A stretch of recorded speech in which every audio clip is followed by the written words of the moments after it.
Welcome to the All Central Podcast. I'm your host, Pastor Larry Kirk. I'm joined today with Pastor Jonathan Prothero, and super happy to have a guest with us. Well, is he a guest?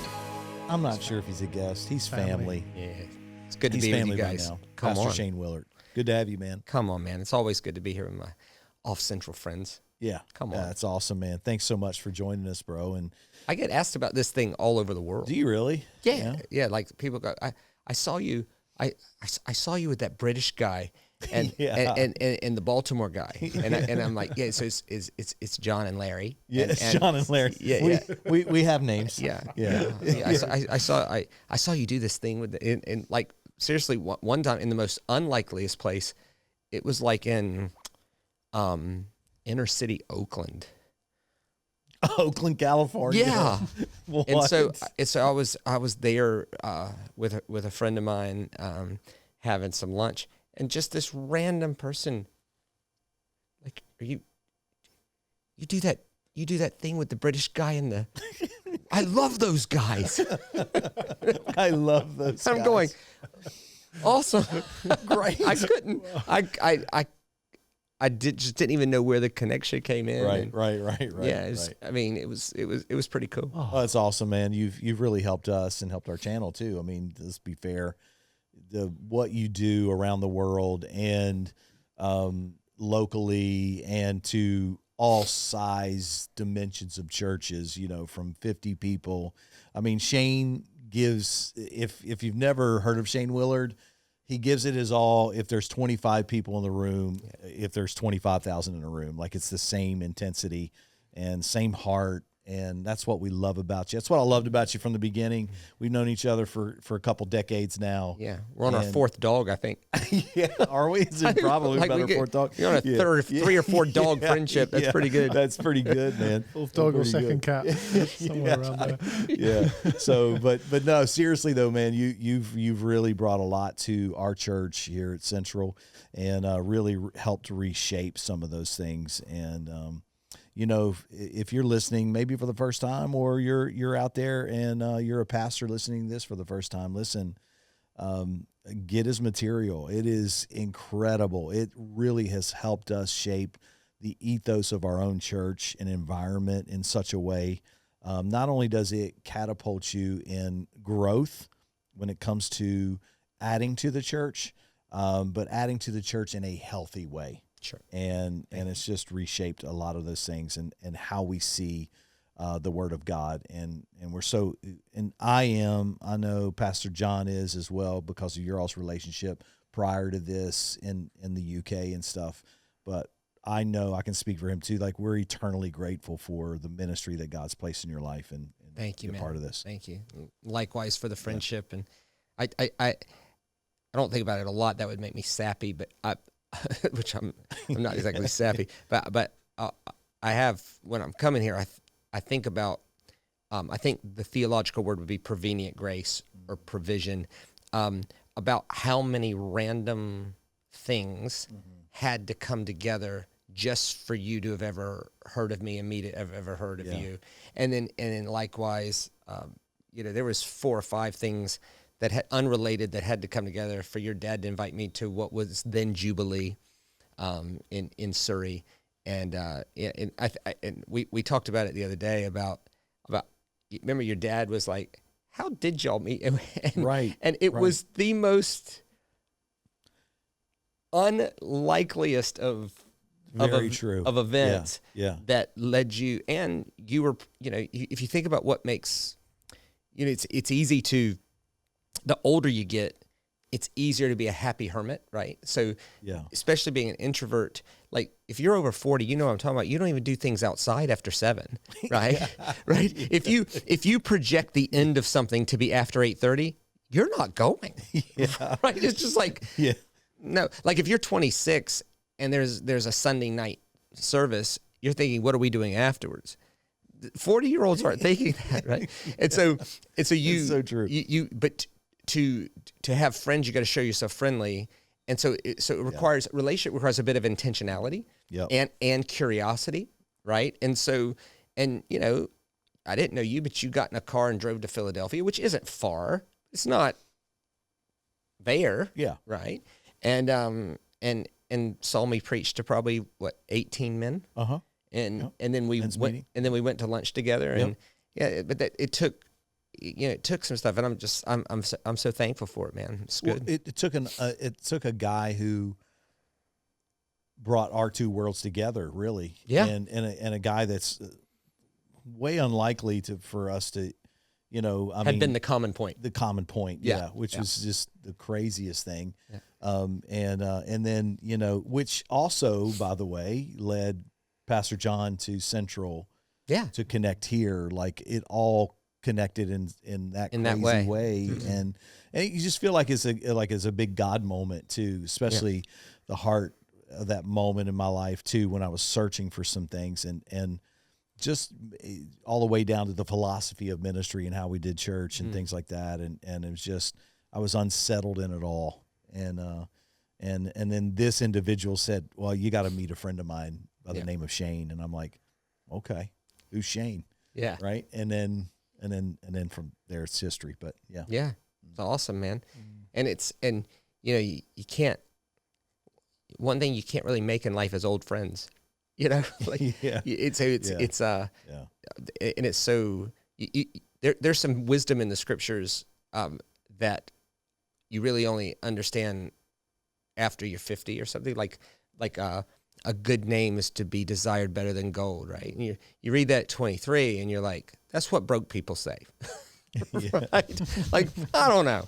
Like, you give me enough gold and think whatever you want about me. You get to 50 and you're like, oh no, Solomon was onto something. You wouldn't trade your name's your good name in for how much money? I mean, it just wouldn't be a thing. Yeah, and so it's good that it's just a good thing. Like what we experienced in the worship experience here at Central over the week, it was just an amazing. Yeah, it was powerful, man. An amazing thing that that has a lot of history behind it, a lot of arc behind it, a lot of mutual celebration. It's good. Yeah, I feel like our church is seasoned with pieces of Shane over the years, right? To where even our culture, we shift that and move that into a particular direction that is reaching more people for Christ than we've ever reached before. Loving people through the doors, loving people right where they are, not leaving them where they are, but loving them where they are, and just the whole combination of the ministry that you have introduced over the years to our church and through that grace that's on your life has just, again, I feel like I know it's transformed John's life because of the stuff he'd been through and what you worked with him through, and it's just transformed our church awesome. In that way. And I live with this intentional commitment to never coerce and never use fear, but always invite. Yeah. So that's my thoughts is, if I'm on a platform, and there's been times I failed miserably at it, like because the communicator in me wants people to get it so bad that there has been times where I crossed a line on a stage and I pushed too hard, right? Or worse, I manipulated the crowd to get a response, which is not hard to do, but it is for ego, and it's a sin. That's, I don't know what to call it, but it's just a sin. And when you deal with stuff like that, you just repent and get it right. So, but my intent, and I'm pretty intentional about it, is to always use the power of invitation and never fear. So fear of punishment or expectation of reward or coercion, they get results, but they're temporary. Whereas invitation, it requires more forbearance, more patience. But if you can move a group of people 1 degree or 2 degrees, and then just be patient, in a year later they're in a different spot, and then you can move it 2 degrees from there, and then and so forth. And then what happens is over the course of 20 years, you have a fundamentally newly formed thing that looks like it happened quick, but it actually happened over a big arc of time. Yeah, my dad always said it, like he said, elephants don't make hard right turns, right? You've heard him say that. Correct. And jump high fences. Yeah. And shifting a church and taking a church over from the founding pastor and shifting it in such a way it was just bites. How do you eat an elephant too? Just a bite at a time. Yep. One bite at a time, and it was incremental changes. And what I loved about how you did it too for us, and I know that we're going to get into this weekend a little bit, but how you did that for us was what you just said. You didn't say, "Hey, this is what you need to do. Hey, you need to do this. Hey, you need to do that. Yeah. Hey, to shift this, you gotta." No, you just invited us into that, and that was just a willingness of our hearts and our lives to, like, you know what? No, this is God speaking to us through that, and so we can shift this thing in the right direction. Yeah. And in general, growth. Like if you listen to this and you're like, I feel stuck, I just want to grow, right? So growth sometimes happens with big eventful moments. You'll probably have 3 or 4 of those in your life, if you're paying attention. Like sometimes they can happen and we're somewhere else in our head and we miss what's right in front of us. But big eventful sort of moments. I think about the scriptures of like the lady getting healed from the issue of blood, or Peter having a trance and the sheet comes down with the unclean animals and God says, well, you can, and then Peter realizes, oh my goodness, like how I've been thinking about food as clean and unclean has leaked into how I'm thinking about people. And I'm labeling people clean and unclean instead of just food. But that's a big eventful, disruptive, holy sheet moment, it's that. Yeah. But in general, it's mustard seed at a time. Yeah. And so when Jesus said the rule of God comes around like a mustard seed in a field, and it seems so inconsequential, you don't even realize it's there until one day you realize it's taken over your whole field, which was a metaphorical way of saying, if you're faithful and disciplined with the small yeses, at some point it will become flesh for you, and you're not even trying anymore. It's just taken over things. Yeah. And I think that's how I picture the gift on my life is being content with someone's mustard seed along the way without trying to push. And then what you end up with is faith formation that's more permanent. But it requires more time. Yeah. It requires a lot more patience. Yeah. And it requires, if you're going to embrace disruption for growth, you have to also embrace patience. Otherwise, you try to move people too fast. Too fast, yeah. And you think about Jesus on that. You think about like when Jesus preached, there's one, I don't know the reference, we're off the top of our head here, but when Jesus preached a sermon that by the end of it, everybody walked away, and you read it, it's like, takes you 3 or 4 minutes. Like it's a 3-minute sermon. It's a devotion, right? And then what you can't tell from the text is whether it was 4 minutes long because it was 4 minutes long, or if it was 4 minutes long because everybody left and he had everybody to talk to, so he just stopped, right? But can you imagine like Jesus Christ preaching a sermon that literally it says everybody walked away, and so Jesus is irritated, and so he turns to his disciples and says, "Are you going to leave too?" And they're like, "No, we don't have anywhere else to be." Which that's not profound. And then one of them says, like, I don't want to be Johnny Raincloud here, but they didn't buy what you were selling. And he goes, I know. But if the Father hasn't prepared their heart to hear it, I'm not going to try to convince them. And you're like, if Jesus Christ was okay being that egoless, imagine literally getting no or needing no reinforcement from their response because you had all the reinforcement you needed from being faithful to steward what God had given you. Yeah. That's incredible. Yeah. I don't think, I'm not sure. I'm not sure many people ever touch that. Yeah. I hope to touch that before I die or retire, Yeah. But where you literally need none. Yeah. Because all the reinforcement came from, I did what God called me to do. Yep. That would be utter freedom. Yeah. Well, we're in a series in our church called Rewritten, and how your story can be rewritten. And you kicked it off this past weekend in the book of Ezekiel. And it was so powerful. People were in tears. Yeah. The message, just encourage anyone that may be listening to this, you've never listened to the message, and just go back on our YouTube page and find it. It's such a powerful, powerful message. on rewriting your story. And so we're going to talk about that a little bit. So, Yeah. I mean, it's a great message. I had your notes come through a little earlier, so I had a little extra time to tippity tap and prep some questions before I heard what you said, which is always interesting what avenues you end up going down. But from Ezekiel, you really drawed on this line, "My father ate sour grapes, and it set my teeth on edge." And so we want to talk today. We're doing a whole series with you, by the way. So today, this is kind of about victimhood mentality, I guess. But more than that, it's what's beyond victimhood mentality. And I think so often there's something strangely comforting in blaming other people for how our life turned out.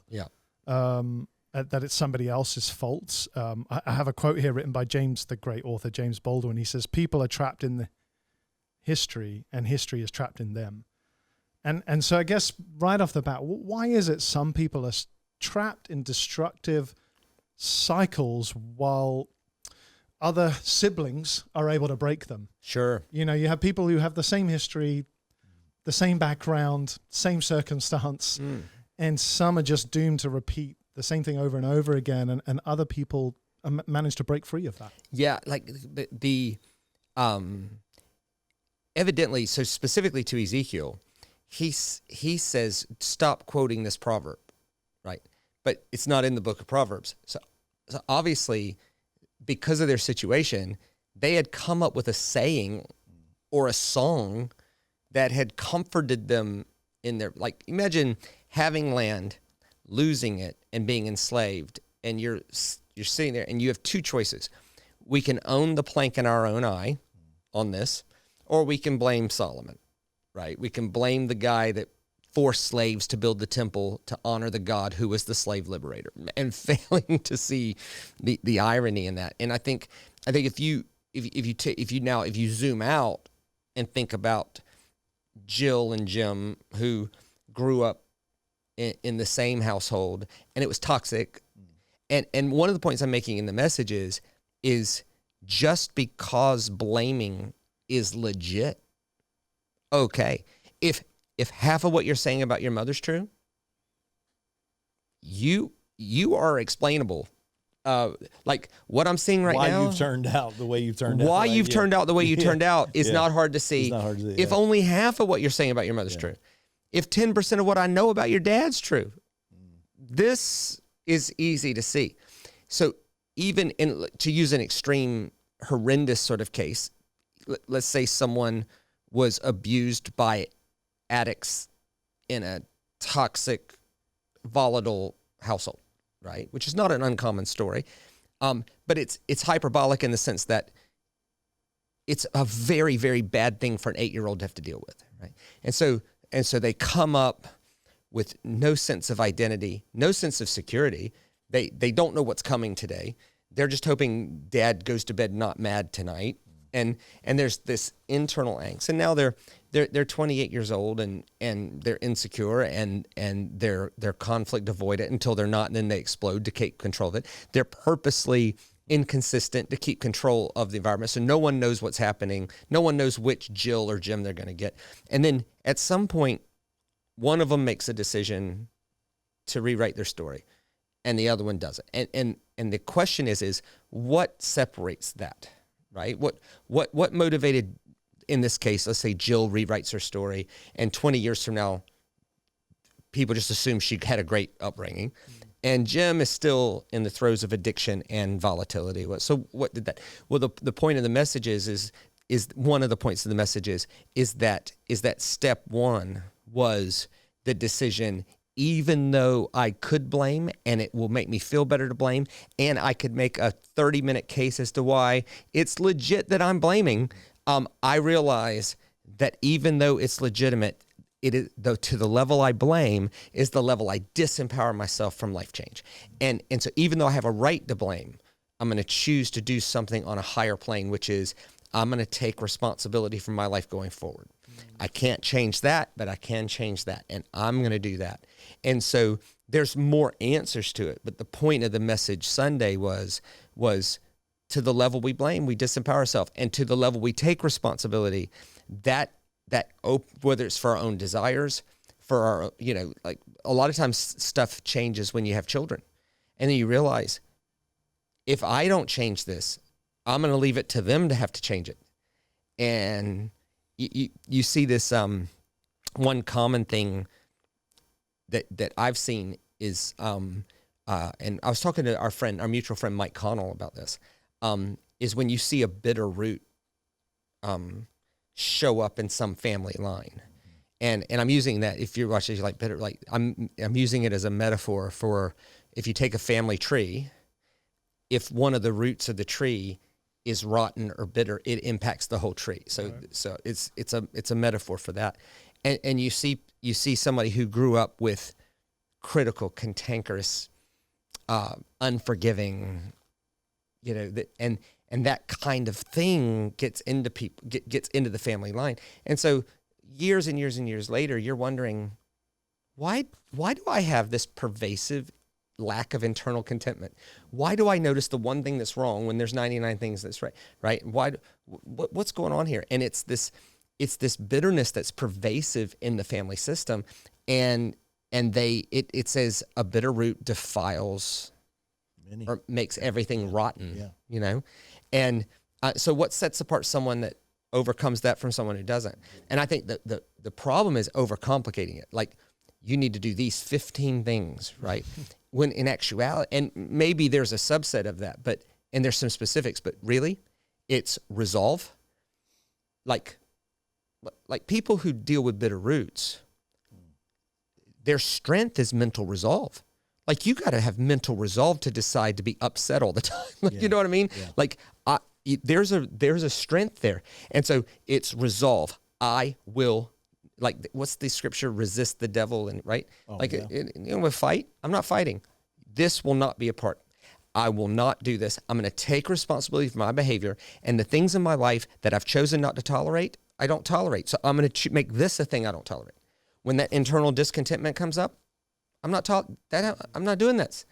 No.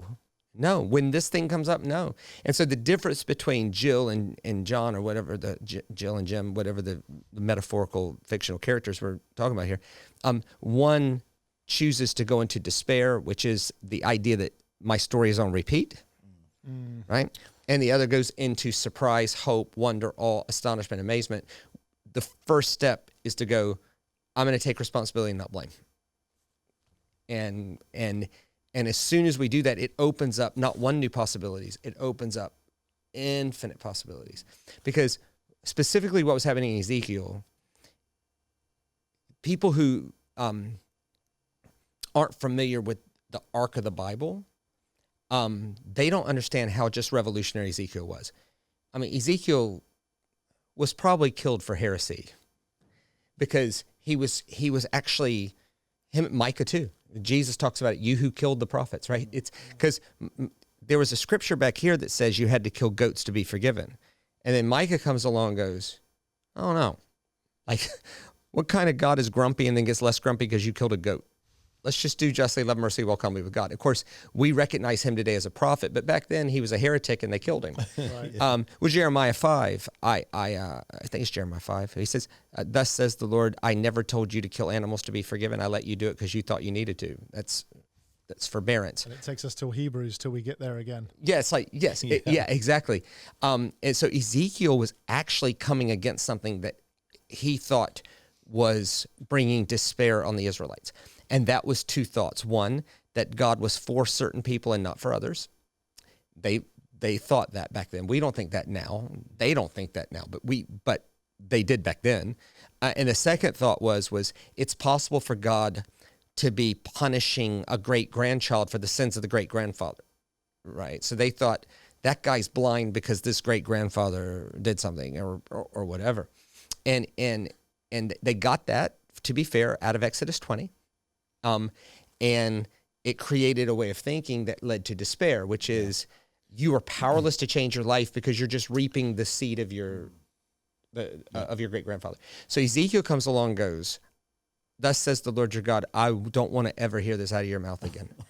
And then is that not how it works, though? Just to push back a little bit. Sorry to interrupt your train of thought, but is that not how it works? That whatever choices we make always bears consequences on those under our influence, or those. So when a parent makes a decision to move, the kids have to bear that consequence as well. 100%. So when Adam and Eve sin, we all bear that consequence of joining in sin. So isn't that also the principle of reaping and sowing, that you've sowed this and now you're going to reap a harvest that's actually a lot more than what you've sowed. It's going to affect more people. So help me understand, how do I integrate these two ideas of somebody makes a generation of parents make a mistake, and is scripture telling me that I'm going to suffer the consequences of their mistakes, or is it telling me I'm not going to suffer the consequences? Or sorry, go ahead. No, I look at my own family tree, my goodness, we could all look at our family trees and think, and look at some are more colorful than others. But I can look at my family tree, and my family, my dad's side of the family, were a long line of alcoholics. And my dad was headed down that road very quickly as well. A man who would put beer in his cereal, you know what I mean? Like, he was heading that direction.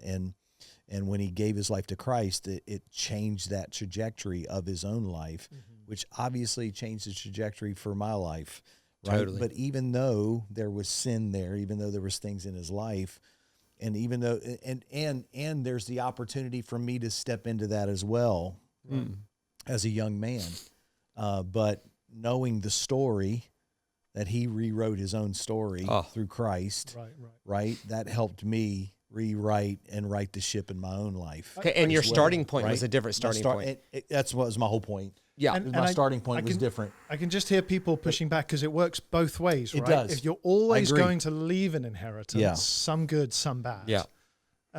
So you are picking up. Isn't that the model in Scripture? You get something that you didn't earn. Sometimes that's good, and sometimes that's real bad. My great grandfather was, he defected from the military. Right. Like he was a derelict. Mm-hmm. So when you look further down, or my great grandfather, so when you look further down the line of all of that, my dad also was reaping. Right, from the sins of the father and sins of. And that line and generations of things, right? His brothers died of alcoholism. My Uncle Junior died in his 40s with a cirrhosis of the liver. So my dad was headed down that same path. But he chose a different one, to, like you talked about on Sunday, to rewrite his story. That's right. Yeah, you've never been tempted to put Bailey's as your milk in your cereal. Of course not. But they would have been. Of course. You know. And so both things are true at the same time. So the truth on one end is what is not surrendered to light and life in one generation shows up later in another. That's true. Because, just take spirituality out of it, just straight psychology, the way you were raised by the age of 8 is what you think normal is. So that's why, if you remember, like, your first sleepover, like, so you went and stayed at someone else's house, and let's say you in a house where everybody's yelling, or you're in a house where everybody's peaceful, either way, and you go over there and they're yelling to get their point across. You're like, these people are weird, crazy, but they think you're weird but it's just a function of normal. This is why I just don't think we should ever be asking, am I normal? We should ask, is what I think normal is, does it belong to life or death? Right? So we're handed this thing. The thing Ezekiel's coming against is not that whether or not we were handed it. It's whether or not we're doomed because of a curse of it, or like some kind of, there's a determined sort of thing. He's like going, hey, you were handed this, but you can, and he uses this great example in Ezekiel 4, where he says, Ezekiel 18, he goes, suppose a righteous man has a wicked son, and then the wicked son has a righteous son, right? So you got a righteous granddad, a wicked son, and then a righteous grandson. And then he just goes, who inherits what from who? Does the righteousness of the grandfather automatically impact the wickedness of this guy? Or does the wickedness of this guy go to the righteous grandson? Or does the righteous grandson inherit the blessings of... And so essentially, I think he's affirming that although we're handed this bucket that we call normal, that we're not disempowered to change our life from it. So he says, so basically every generation stands on their own 2 feet before God and chooses life or death. And if you don't choose it, if you choose death, then you leave it to the next generation to have to choose life, or you can change your family tree now. Yeah. And you think about it in our own lives, but you just think about it biblically. I think about, so there was an Israelite king named Ammon. I'm doing this off the top of my head, so if I get the names or order wrong, but Ammon, you can't tell from the text whether he was just wicked, or it does say he did what was wicked in the eyes of the Lord, but you can't tell whether he was like wicked intent or whether he was fearful, because essentially what happened was all these neighboring tribes were getting closer and closer and closer, and he got worried about them attacking. And so he thought, well, one of the ways we can protect ourselves is allow them to put images of their gods around our holy places, right? And so at worst, it's this malicious, just anything goes thing. At best, it's I'm scared and this will protect us. And the idea is that syncretism can work. But what that story shows is what seems like it would work. Just allow everybody to be who they think they are. It actually created a big disaster, right? And so what ended up happening is one of the gods that he allowed in was Molech. And Molech was erected in the southwest valley of Gehenna. And the problem with that is Molech requires child branding and burning. Yeah. And so Jeremiah is dealing with this later, going, just because you can't hear the children scream in Gehenna doesn't mean I can't hear. Like, you don't think I see this, right? And so Ammon hands this normal to his son, and he takes it on. And then that guy hands it to his son, a guy named Manasseh. And Manasseh makes it like national policy. So now you've got 3 generations of syncretism in the temple. You got Molech and screaming children. You got this kind of thing going on. And then it was 2 generations later where this thing, 5 generations old, gets handed to an 8-year-old named Josiah. And Josiah is like, I don't know. First of all, we're going to tear down Molech, right? And it might have been because his second grade mates were like, throw us a bone here, bro. Yeah. like, let's end child sacrificing, right? And so he ended up tearing down all the Asherah poles and all of this. And it says that his advisors, I'm paraphrasing here, were like, what are you doing, Josiah? Your grandfather built this with his bare hands.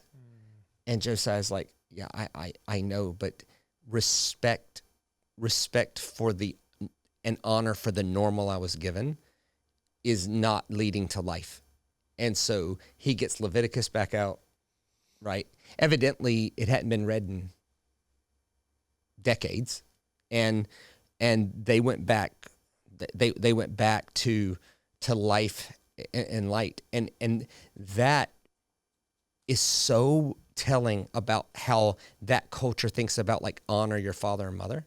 So for us, when I hear honor your father, so I was raised in a situation where you read everything literally, right? And so I remember calling my mom and just going, Mom, I honor you. And I wanted to encourage her, and I do love my mother, but I said, in my heart, I was like, I want to live a long time, right? Because that your days may be long. Yeah. But then it didn't take me long to realize there's a lot of people who are nice to their parents and they die early.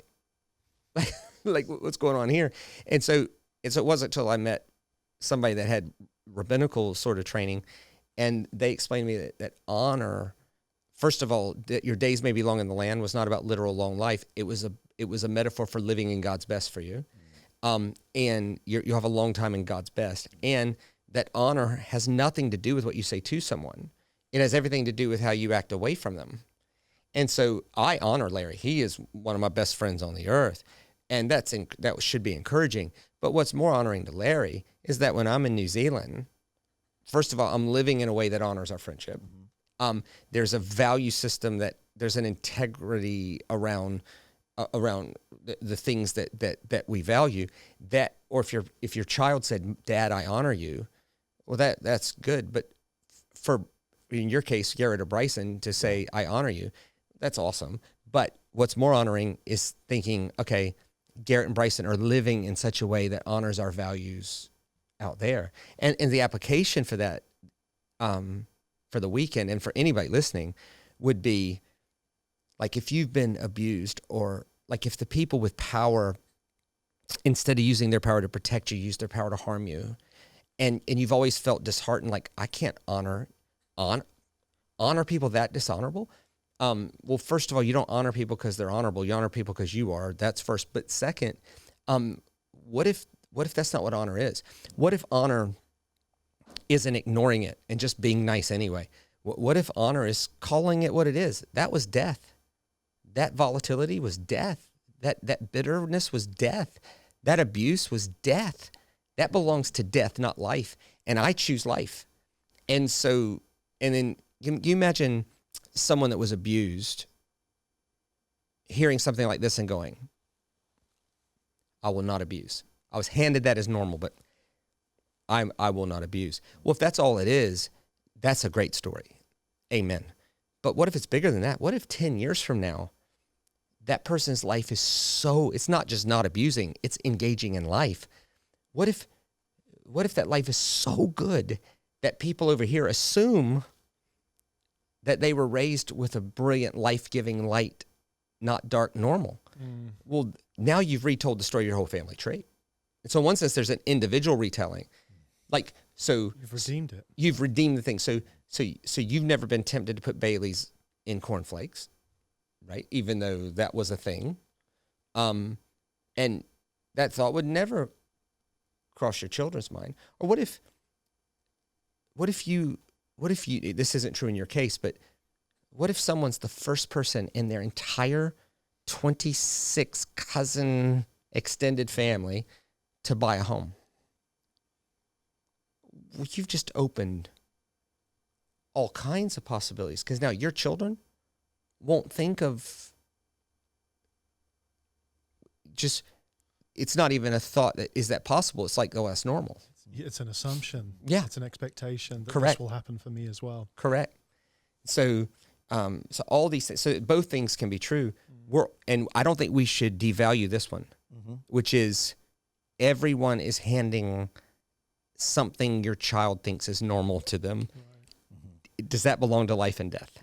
Because unsurrendered things in this generation always show up in a later generation. But the other side is true as well.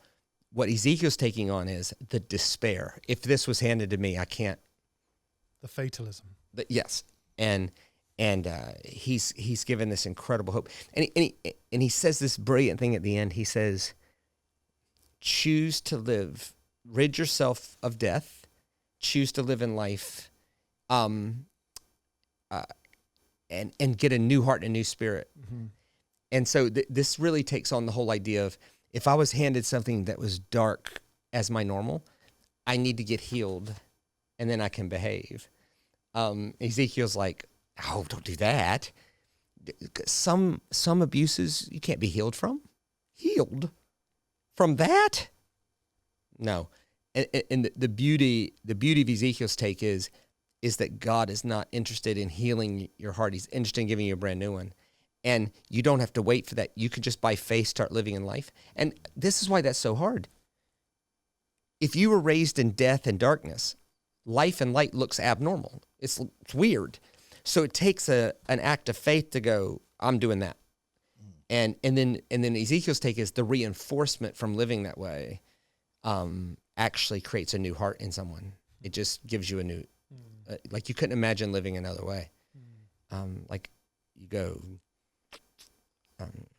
I talked to someone within the last year who's 25 years sober, Amazing. 25-year chip, you know, and they went through some stress that was not of their own doing, and I just kindly said, if you're tempted to drink, I'll sit with you, but they just acted like, oh no, like that had never. Yeah. Their whole outlook, they just wouldn't go back to that for that reason. New heart. Yeah. And that's a new heart. Yeah. I have a slightly nuanced maybe question or direction. Talking about therapy culture, particularly in therapy has become more ubiquitous, which is a great thing. I'm not anti-therapy. I've had plenty of therapy. You're a professional head janitor. Well, was. Yeah. Head janitor. I like that, head janitor. Head janitor. Yeah. You've helped a lot of people in that regard.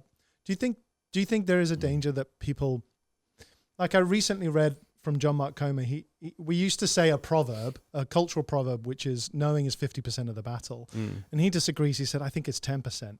And we get caught up in self-diagnosis, and then diagnosis becomes identification. And identification becomes just the wheel of suffering around and again and again and again. Just talk about that from that perspective a little bit as a head doctor, because is it the solution? Because I sometimes wonder that it can answer some things, but I always found I got to a point where I was like, there's no new heart down this path. Yeah. And to maybe talk to people who just feel like, I've been trying, Shane, I've been in therapy for 10 years. Yeah. We've been trying to get this marriage working for 10 years and whatever it is, and it's just not working. Maybe can you just help us unpack that a little bit? I'm not familiar with John Mark Comer's thing on that, but I would agree. Like, so there's a form of, there's a bent in some therapeutic strategies or structures where we're going to figure out why you're like this. And in general, in America, insurance won't pay for that modality of therapy because, let's say we figure out why you're a jerk. No doubt, this is why we have uncovered it, right? Well, at that moment, okay, but you still got to do something, right, to change your life. And so knowing the problem is 10%, 90% of his behavior, especially like in areas like finance. Like I've had people sit down with me and go, "Would you look at my money with me?" Sure. This is what I would do if I were in your shoes. And then they don't, like, okay, like that. Building wealth is not a secret. You go to YouTube or something that says the 7 secrets of the wealthy. There are no secrets. No. Live on less than you make. Invest. You never get rich on what you make. You always get rich on what you own. Right. And then there's no. Sometimes you're not open to a whole nother thing. I want to come back to this, but like as an example, I had a chat within a year with a guy that was like stressing financially, right? So he's and I thought, my assumption was that he was making $400K a year, something like this, and I just thought, what?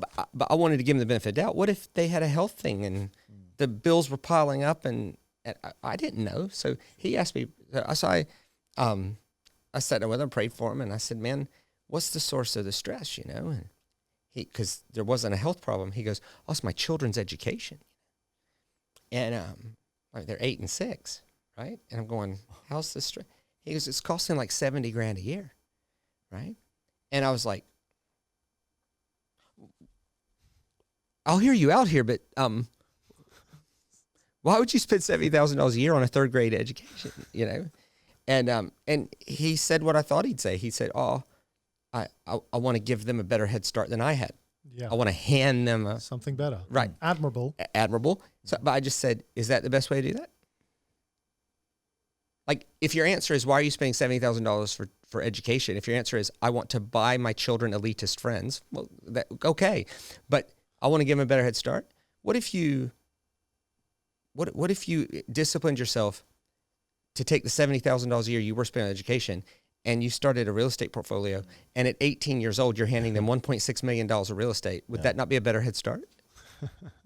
Right? So sometimes it's just getting stuck in, there's only one way to give someone a head start, and that's pay for this. Yeah. Right? And so in one sense, knowing is 10%. In another sense, it is action. And one of the issues with therapy culture, which I'm all for people going to therapy, is there's a modality of therapy called Rogerian therapy. And essentially it's all the power of change is found in empathy. So Larry says, "I think God is a 9-sided cube and the current Antichrist is an 8-year-old Chinese boy named Tong Nguyen," right? Well, in it, right. So Did you rad. just come up with that? Just yeah, just so devoid of reality. So in my kind of therapy, I'm going to confront that, right? But in Rogerian therapy, they go, must be and that's it must be heavy to feel that, which is fine if you start there, but if there's never any confrontation, so what? So there is some things that happen in certain modalities of therapy where the label is just honored. I'm depressed. Yes. Yes, that must be tough. Well, then, if there's never any kind of, let's do some cognitive restructuring, let's do some behavioral accountability, let's do that, then people just acquiesce. They can acquiesce to the label, and they go, well, I'm just this. And then when in America in particular, where you need a diagnosis for the insurance to pay, there's a diagnosis. I mean, when I was in school, they were thinking about adding something to the DSM 4 or 5 called oppositional defiant disorder. They were going to diagnose. DSM, by the way, is like the handbook guide for that's- therapists, medical handbook. Yeah, they were thinking about putting it in, and I thought, an 8-year-old with oppositional defiant disorder, that's just a rebellious jerk. Like that's just you're just going to code this so an insurance company would pay for it. But what if? And that's fine if you need insurance company to pay for it. But what if they just buy in? You know, hey man, your 8-year-old is out of control. I know he has oppositional defiant disorder. Yes. So let's shift this. Yeah. You know. Yeah. Let's use a word called discipline Discipline to help with that. At 38, this is a disaster. Yeah. Like I mean, one time I was sitting on a plane, flying to Orlando to film, and I forgot it was school holidays, and so there was 187 seats on the plane, and 90 of them were children. And I bet that was fun. and I never on American Airlines, I never have to fly economy. I can buy an economy ticket, and because of my status, if there's any seat up there, they just in 7 days out. This one, all the seats were full, you know. So I'm sitting in economy, you know, and there's a kid across the aisle. His name was Blake. And the reason I know that is Blake, stop. Blake, stop. He's touching me, you know. Blake, stop. Blake, stop. Blake, if you don't stop, I'm gonna just have to tell you to stop. I mean, it was just the parenting skills, just unbelievable. And so at some point, a loving parent goes, despite the label, like we need to deal within the limits that this diagnosis brings. So if you actually have a neurological disorder, there's going to put a limit around your capabilities. But part of good parenting is figuring out what someone's full potential is and helping them get to that. And so therapy culture, one of the strengths of it is there's authenticity, there's vulnerability. That's strong. There's walking through things with an unbiased person. All that is a good thing. The potential problem with it is if we ever buy into the label and feel despaired or I'm hopeless to change my story because of my label. So because of this over here, like that's why anything, like let's say Larry's my therapist and I say, I'm scared of elevators, right? Which is an actual thing.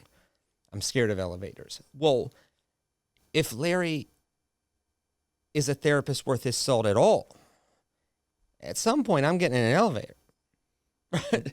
Like we might. There's a moment of action. Yeah, we're going at some point. Right. And Larry would start with empathy and talk about what happened in an elevator. Yeah. And then he would do something called systematic desensitization, where with a disciplined imagination, we would start seeing ourselves. We're here, but we're in our head, we're there. And then there would be like little triggers like ding and things like this, and he's helping me. But at some point, you got to face that pit, or you're just stuck in the label of elevator phobic or there would be a big old long Latin name for it, but I don't know what it would be called. Homophobia. Yeah. Homophobia. And so with somebody listening, like, or people who were here Sunday, hopefully one of the things they heard was you can blame your label, and it's legit. Mm-hmm. You have a diagnosis, and it's legit. Mm-hmm. Your parents, you grew up in a situation that was horrendous, and it's not your fault, and blaming it is legit. But just because something's legit doesn't mean it's the most empowering posture for your life. And you can resist it, you can resolve, you can take responsibility, and you can move forward. And this doesn't just rewrite it for you.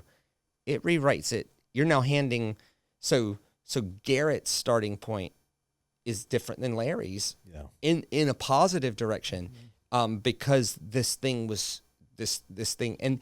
And to be fair, when you listen to that story, it sounds like the hero in the whole family tree was Terry, was your dad, because it would have been easier to just go, we're alcoholics. That's what we are. There's your label, right? Yeah. That's the easier path. Sure. It's not an easier life. No. But yeah. It's an easier psychologist. Oh, we're just going to acquiesce to this, what we are. But he resolve, responsibility, my children, and he didn't leave that to you to fix. No. Yeah. And good on him, hey. Yeah.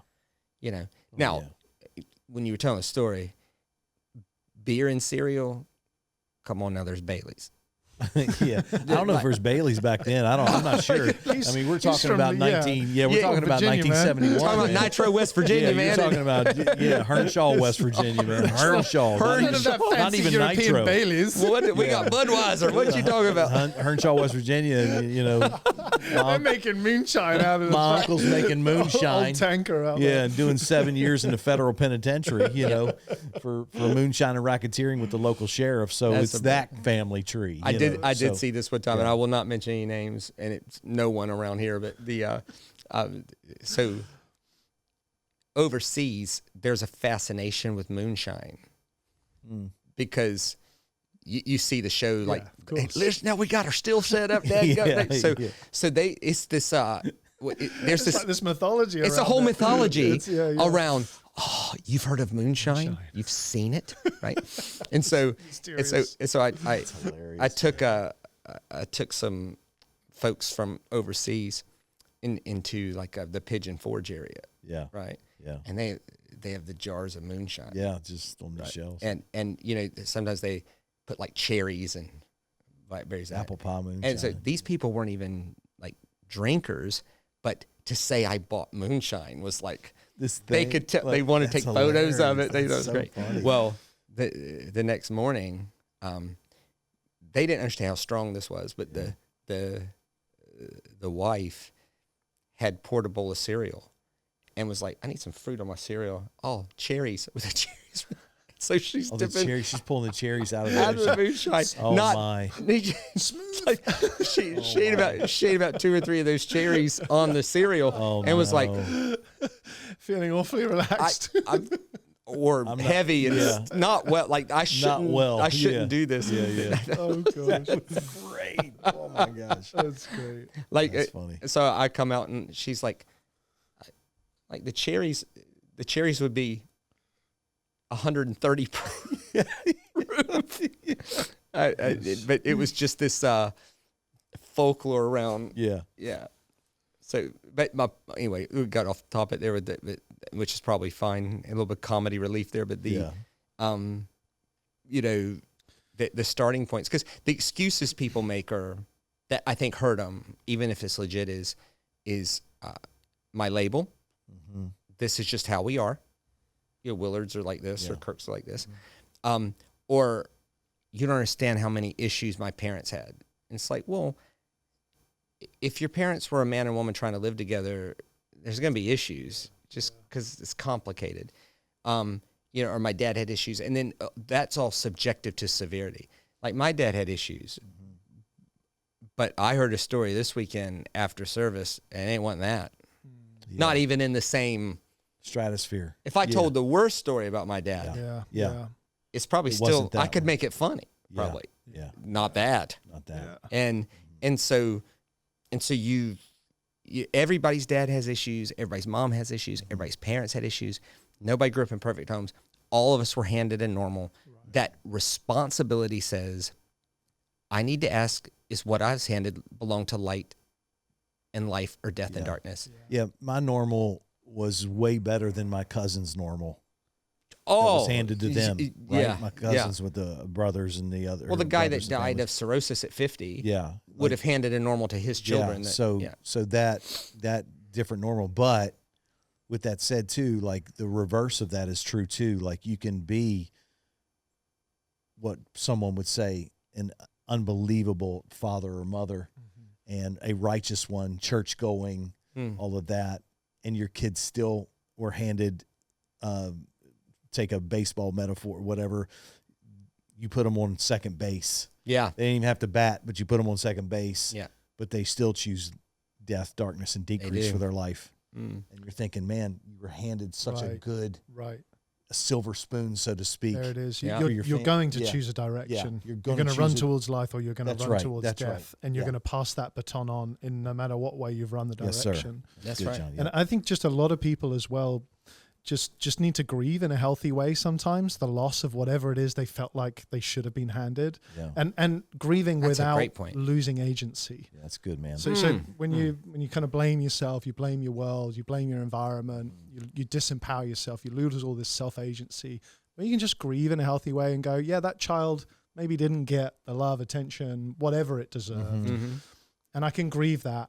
And I think it was Scott Galloway just recently said, but you know, the receipts of love is grief, and I think sometimes you just have to understand that you love yourself enough to grieve yourself, but don't grieve yourself into a point where you lose responsibility that's ultimately going to move you forward. The receipts of love is grief. Yeah. What a good line. Yeah, stole that one. I wish I'd have thought of that one. The receipts of love is Scott grief. Galloway's 10 times smarter than me, but that's great. To be able to properly lament without losing responsibility and agency, because then that puts you in despair. To hold those things in tension, I can grieve this, but still take responsibility going forward without this bitterness exuding from me. Yeah. John grew up as a pastor's kid. I grew up as a pastor's kid. We could have went the opposite direction because maybe there wasn't the time spent that we deserved. Yeah. We could say that. Sure. Right? Other people got a lot of love and attention. They did, and their of families, and they were around, and my dad didn't show up for certain games, and your dad didn't show up for certain things. Like, we could go down that same road, and yet both of us were handed second base early on. Right. But yet we could do the reverse of that and blame what you're saying. You know. Yeah. I think there's a lot of empathy that people need to have as well. Just simply ask the question: were your parents better than their parents? And sometimes we just don't go further back than one generation. Yeah. We just think about our parents, and we don't spend any time empathizing about what they came out of. Oh. Yeah. What they That's why I don't blame my dad for certain things growing up. My dad ran 1,000 miles. His role models were conniving, moonshining, womanizing, bar hopping brothers. Right. Right. I mean, and look at your dad. How could I? You wouldn't even recognize it. No. It's a good example of honor. Know. Yeah. I look at your dad's life, and I assume I know him well, so I know the story. Yeah. But one would look at your dad's life, like me and you went with your dad years ago to DC area, like we had to put on tuxes. Yeah. Right? And your dad's in there talking intelligently with Ron Paul and Judge Napolitano. Yeah. And like political heavyweights. And you know, here's a guy from Hernshaw, West Virginia. None of you ever heard before. But you see that, and did y'all all go to Harvard? Yeah. Right? Right. He's just rewritten the whole thing. Yeah. My dad worked for the jail. My mom worked for Chrysler for 53 years, you know? Right. And so I started on second base or third base, really, in certain senses. They opened the door to like, hey, we can own homes, and you know, but it was like your own personal. No one taught me how to start a business, you know. But if I hand something to the next generation, it'll be, there'll be this, and here's how you can get a business started, right? And so we're just, you're right. Like were your parents better than theirs? Or were they the trajectory? Because you don't judge success on a plotted point. You judge success on the trajectory line. So if I said, look, I'm $1 million and I have $1 million, I have no debt. Am I winning? You don't know. Like, what if I inherited $100 million and I'm an idiot, and I'm down to my last million? Or if I started with nothing and I just, like, two people with the exact same plotted point, one be winning, one be losing, because of the trajectory of it. And I would say to anybody listening to this,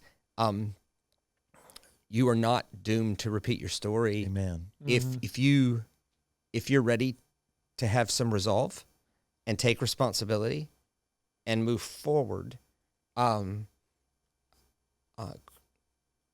power of Christ can rewrite that story. Amen. Not just can, will, and if you're thinking, is my story too broken to be redeemed? I would just ask, is your brokenness, does it fit into the category of all things? If God could redeem his own murder, what couldn't he do with your little bit of chaos? If you could go back any further than that, if God could engage the watery chaos enveloping the whole of creation and involve himself in it, weaving in and out, in and out, in and out, to bring order out of that, and you look around and it's just beauty, what couldn't he do with your little bit of chaos, The question is, will we buy into the label and despair, or will we live in surprise, hope, wonder, awe, astonishment, amazement? Wonder, we need more of that. Amen. It's good. Yeah, we need more of that and less of that. Amen. Shane, well, it's always such a pleasure to have your ineffable aura to help us to align the syzygy of our mind, heart, and spirits. Just so good to have you here, Shane. Thank you so much. If you've made it this far, well done. Thank you for sticking with us. If you can go ahead and click that like button, that would help us out tremendously. It just helps us feel good about ourselves, but more importantly, helps us with the algorithm world and get this message out further. Go ahead and share this to a few people if you found this helpful. But we are praying and hope that this in some way has enriched your life. God bless.